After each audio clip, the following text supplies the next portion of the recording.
সকাল সকাল গরম ভাতের সাথে এরকম যদি একটা ভর্তা হয়, বাইরে ভাই সেই স্বাদ, সেই বলে বুঝাতে পারবো না। কথা না বাড়িয়ে চলে যাচ্ছি মূল রেসিপিতে। দেখতেই পাচ্ছেন এখানে কিন্তু কাঁচামরিচ, শুকনা মরিচ, পেঁয়াজ, রসুন আর নিয়েছি মুসুরির ডাল। এখন বলতে পারেন যে এটা তো সামান্য সিম্পল। আসলে প্রত্যেকটা মানুষের কিন্তু আপনার রান্নাবান্নার স্টাইল বা রান্নাবান্নার ধরন ভিন্ন ভিন্ন ভিন্ন স্টাইলে থাকে, স্বাদটাও কিন্তু ভিন্ন রকম হয়, ঠিক আছে।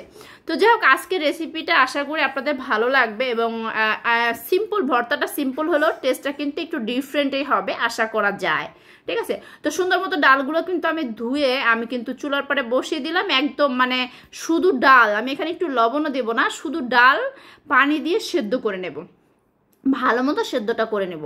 এই যে দেখেন আমার কিন্তু অনেকটা সিদ্ধ হয়ে গেছে, বাট একটু পানি রয়েছে। এখন আমি এখানে হাই হিট করে আমি কিন্তু পানিটা একদম কমিয়ে নিব, যাতে একটু ডালে পানি না থাকে।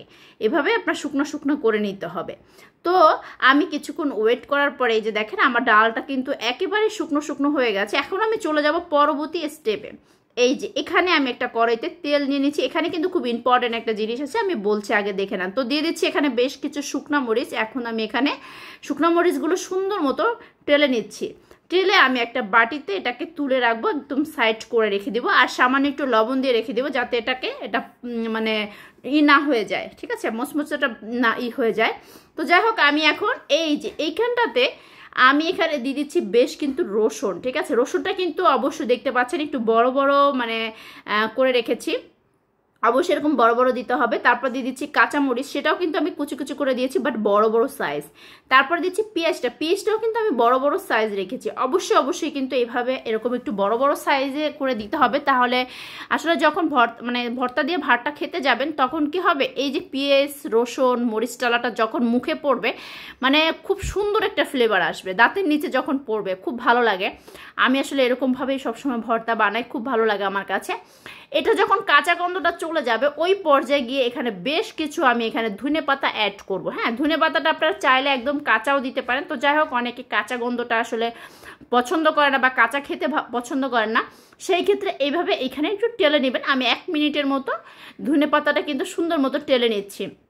আমি এখন একটা সাইড করে এটা একটা বাটিতে রেখে দিব, তেলগুলো মানে যাতে এক সাইড হয়ে যায়। এভাবে আমি তেলটা দেখতেই পাচ্ছেন। তো এখন চলে যাচ্ছি মূল মানে ভর্তার মূল স্টেপে। এখানে আমি যে শুকনো মরিচগুলো একদম মিহি করা যাবে না, হ্যাঁ, জাস্ট একটু বড় বড় সাইজ ওইরকম থাকে, এভাবে আমি একদম ভেঙে নিচ্ছি। দেখতেই পাচ্ছেন মরিচগুলো কিভাবে ভাঙছি এভাবে। এখন দিয়ে দিচ্ছি এখানে ধনেপাতা, রসুন, পেঁয়াজ দিয়ে দিয়েছি। তারপরে এখানে দিয়ে দিচ্ছি, আমি যেহেতু এর আগে ডালে আমি কিছু দিইনি, এখানে স্বাদ অনুযায়ী পরিমাণ মতো এখানে লবণ দিতে হবে। তো হাত দিয়ে আলতোভাবে আমি কিন্তু এটাকে জাস্ট লবণটা মিক্স করছি। আমি দেখতেই পাচ্ছেন প্রত্যেকটা জিনিস কিন্তু আস্ত আস্ত আছে। এটাই হলো এই আমার ভর্তা রেসিপির সিক্রেট, ঠিক আছে, এভাবে রাখতে হবে। তো দিয়ে দিচ্ছি আপনার ডালটা কিন্তু একেবারেই গরম, যে কারণে আমি চামচটা ব্যবহার করছি।